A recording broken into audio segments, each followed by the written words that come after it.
We provide you the platform to turn your dreams into reality. Give wings to your aspirations with KR Mangalam University. नमाज न पढ़ने, मस्जिद न जाने पर कभी किसी को गिरफ्तार होते हुए सुना है आपने?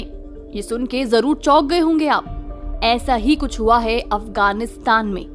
बता दें कि संयुक्त राष्ट्र की एक रिपोर्ट में 10 अप्रैल को कहा गया कि तालिबान की मोरालिटी पुलिस यानी कि नैतिकता पुलिस ने गलत हेयर स्टाइल रखने के कारण कई लोगों और उनके नाइयों को रमजान के दौरान नमाज पढ़ने के लिए मस्जिदों में नहीं जाने के लिए भी कई लोगों को गिरफ्तार किया है। अफगानिस्तान में धार्मिक मामलों के मंत्रालय ने पिछले साल अगस्त में ही लोगों के आचरण को नियंत्रित करने वाले नैतिकता कानून पारित कर दिए थे, जो 6 महीने पहले प्रभावी हो गए। इसमें सार्वजनिक परिवहन, संगीत, शेविंग करने और समारोह आयोजन सहित देश में रोजमर्रा की जिंदगी के कई पहलुओं को शामिल किया गया था। सबसे खास बात यह है कि मंत्रालय ने सार्वजनिक स्थानों पर महिलाओं की आवाज और खुले चेहरे पर प्रतिबंध जारी किया था। अगस्त में ही संयुक्त राष्ट्र के एक शीर्ष अधिकारी ने चेतावनी दी थी कि महिलाओं और लड़कियों के लिए रोजगार, शिक्षा और ड्रेस कोड जैसे प्रतिबंधों को लगाकर ये कानून देश के भविष्य के लिए दुखद दृष्टिकोण पेश करते हैं। हालांकि नैतिकता कानूनों को लेकर संयुक्त राष्ट्र की इन चिंताओं का तालिबान अधिकारियों पर कोई असर नहीं पड़ा। उन्होंने इन चिंताओं को सिरे से खारिज कर दिया।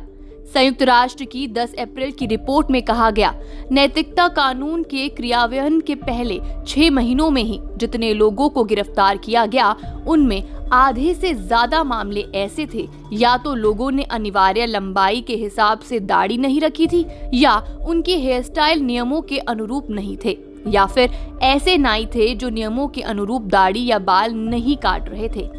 रिपोर्ट में कहा गया कि नैतिकता पुलिस नियमित रूप से लोगों को उचित प्रक्रिया और कानूनी सुरक्षा के बिना ही मनमाने ढंग से गिरफ्तार कर लेती है।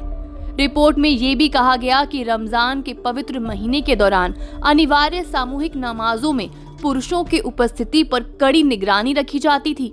इसके कारण कई बार उन लोगों को मनमाने ढंग से गिरफ्तार कर लिया जाता था जो नमाज में हाजिर नहीं होते थे। रिपोर्ट्स के अनुसार इससे महिला पुरुष दोनों पर नकारात्मक प्रभाव पड़ा, विशेष रूप से निजी शिक्षा केंद्र, नाई और हेयर ड्रेसर, दर्जी, वेडिंग केटरर्स और रेस्टोरेंट जैसे छोटे व्यवसायों वाले लोगों पर। नतीजतन रोजगार के अवसरों में कमी आई और उनकी आय को जबरदस्त नुकसान भी पहुंचा।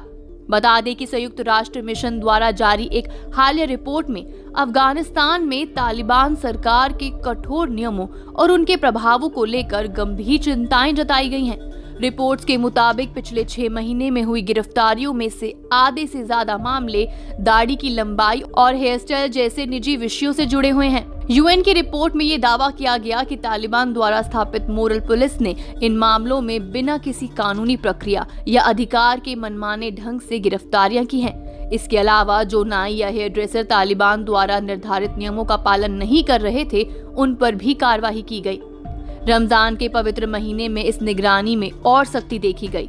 रिपोर्ट्स में यह भी बताया गया है कि तालिबान सरकार ने महिलाओं और पुरुषों की अनिवार्य सामूहिक प्रार्थनाओं पर कड़ी नजर रख रखी है और जो लोग इन प्रार्थनाओं यानी कि नमाज में शामिल नहीं होते हैं, उन्हें भी अवैध रूप से गिरफ्तार किया जा रहा है।